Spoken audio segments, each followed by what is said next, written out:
कुछ लोग ऐसा सोचते हैं कि इस संसार में जो है नरक और स्वर्ग यही है, स्वर्ग यही है ना। वो सोचते हैं कि इस ब्रह्मांड के परे कुछ नहीं है। अब इसका सबूत क्या है? ऐसे लोग हैं, हम सब लोग वही थे। याद कीजिए अपने पुराने दिन, जब आप इस्कॉन में नहीं थे तो गोलोक धाम भी है, वैकुंठ है, इसके बारे में हम लोग को वर्णन कभी नहीं मिलता था, सुनने नहीं मिलता था।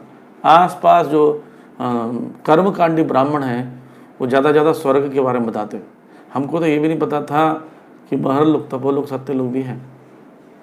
ब्रह्मा जी के लोग, हम ब्रह्मा जी को भी स्वर्ग में मानते थे, याद होगा आप लोगों को। स्वर्ग और नरक दो चीज़ें, कितने स्वर्ग कितने नरक ये कुछ नहीं पता, लेकिन इस्कॉन माने से पता चलेगा भाई नरक तो बहुत है, 28 उसमें मुख्य हैं। नीचे के पाताल लोग, सिर्फ पाताल लोग बोलते थे एक मारेंगे पाताल लोग चले जाएंगे, हम यही बोलते थे। लेकिन अभी पता चला कि पाताल लोग के ऊपर भी कुछ लोग हैं, अतल, वितल, सुतल, तलातल, महातल, रसातल, उसके बाद पाताल है। तो ये वर्णन जब पता चलता है कि supreme personality of godhead Krishna है, वैकुंठ है, गोलोक धाम है, तो हमारी सोच बदल जाती है वेदों को, शास्त्रों को लेकर। पहले हमारी सोच क्या थी कि जो पंडित जी बताएंगे, जो पुजारी बताएंगे, जो अनुष्ठान कराएंगे वही सही है। ऐसे लोगों को कर्म मीमांसा दर्शन के अंतर्गत मानते हैं। कर्म मीमांसा वाले सोचते हैं कि इतना कर्म करो, इससे ये फल मिलेगा और उसके बाद आप ये हो जाओगे। भगवत धाम के बारे में कुछ वर्णन नहीं, ब्रह्मांड में ही रहना, ब्रह्मांड में सब कुछ करना है। ये आपने देखा होगा कि घरों में सत्यनारायण कथा होता था, बोल सत्यनारायण भगवान की, बोल सच्चे दरबार की। उसमें लिमिटेड नॉलेज होता था। क्यों? लोग आपके घरों में भी आपने कराया होगा, आसपास के लोग भी आए होंगे। याद कीजिए होता क्या था सत्यनारायण कथा में, सब घूमते रहते थे, झूमते रहते थे। और जो सत्यनारायण कथा करने वाले वो बोले तो कथा फटाफट पढ़ो, चलो जी। लास्ट में पंजीरी खिला देते थे, आटा का वो चीनी मिला हुआ, कपूर मिला हुआ, कभी कभी केले साथ में दे देते, पुड़िया में बांध के दे देते। चलो बहन, मैं तो बहुत अच्छा लगा तुम्हारे यहाँ सत्यनारायण कथा, हमारे तो धन्य हो गए, स्वर्ग तो जाएंगे जाएंगे। तो उसमें सत्यनारायण कथा में ब्रह्मा विष्णु महेश तक बताते थे, ज़्यादा या बहुत ज़्यादा होता गर्भोदक्ष विष्णु तक बताते थे। इससे ब्रह्मांड का कोई चर्चा नहीं होता था। तो ये विकृत बुद्धि वाले वो लोग था। माय गॉड, हम सब लोग विकृत बुद्धि वाले थे। और अभी कैसी बुद्धि है? अभी भगवान की कृपा से श्री प्रभुपाद जी ग्रंथों को पढ़कर बुद्धि विकृत अवस्था से बढ़ रही है। तो इसलिए जो वेदों का वास्तविक ज्ञाता है, जैसे प्रभुपाद जैसा महान आचार्य वास्तविक ज्ञाता है, वो इस तरह की बातें नहीं बोलते हैं। वो हमेशा वेदों को नीचा दिखाते हैं, वेदों की इस बातों को।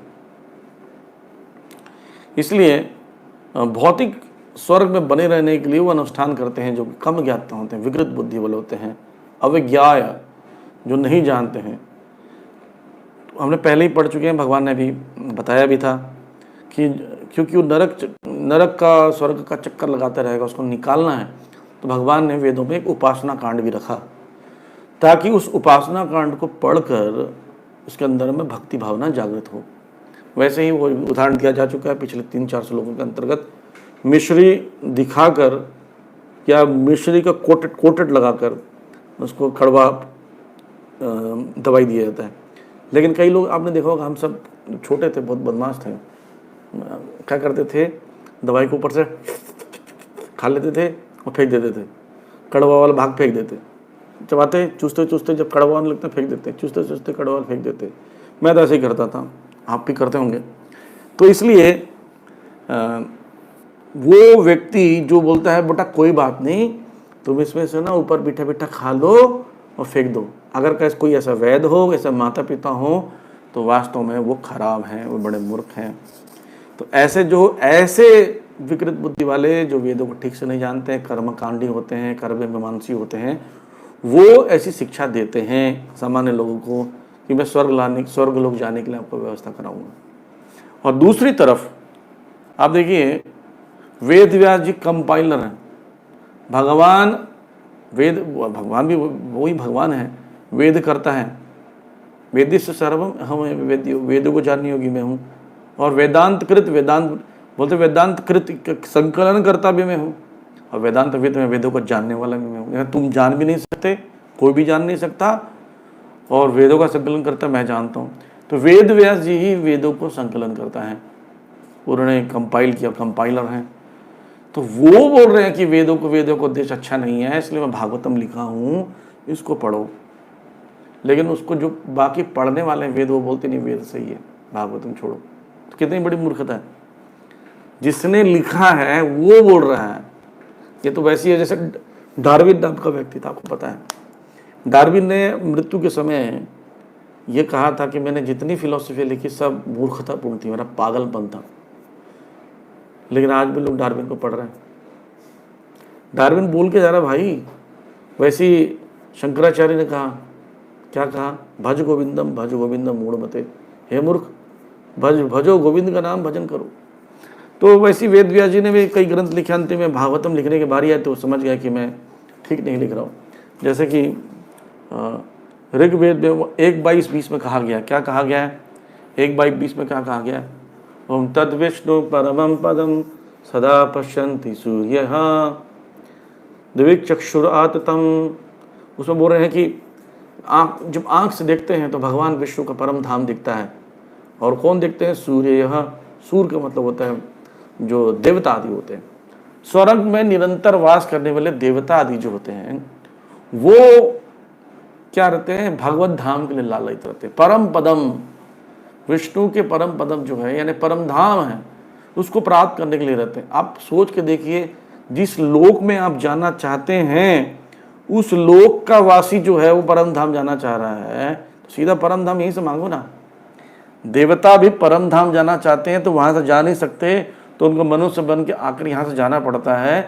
तो हम तो मनुष्य लोक में हैं और यहीं से क्यों ना जाएं।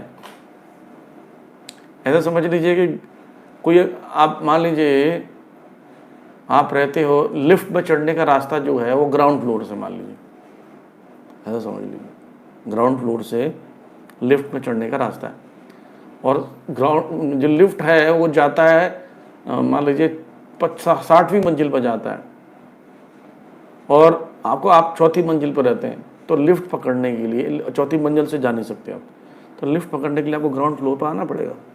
तो वो प्रार्थना करते रहते हैं, ओ बिल्डिंग के मालिक कृपया ऐसे कीजिए कि ग्राउंड फ्लोर में जाने दीजिए, ताकि ग्राउंड फ्लोर से हम लिफ्ट पकड़कर 60वीं मंजिल तक पहुँचें।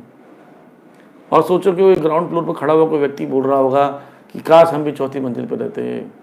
तो देवता लोग बोलते हैं यार कितना बेवकूफ आदमी है, चौथी मंजिल से मैं उतर कर कहाँ पर आ रहा हूँ, ग्राउंड फ्लोर पे, और ग्राउंड फ्लोर वाला व्यक्ति प्रार्थना करे चौथी मंजिल में। सच ए फुलिश पर्सन।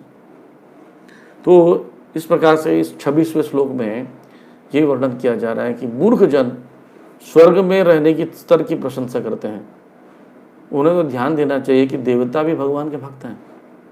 हाँ, इसलिए मनुष्य को थोथा प्रचारक न बनकर, नकली प्रचारक न बनकर कृष्ण भावना व्रत का अंगीकार करना चाहिए। ये जीवन की असली प्रगति है।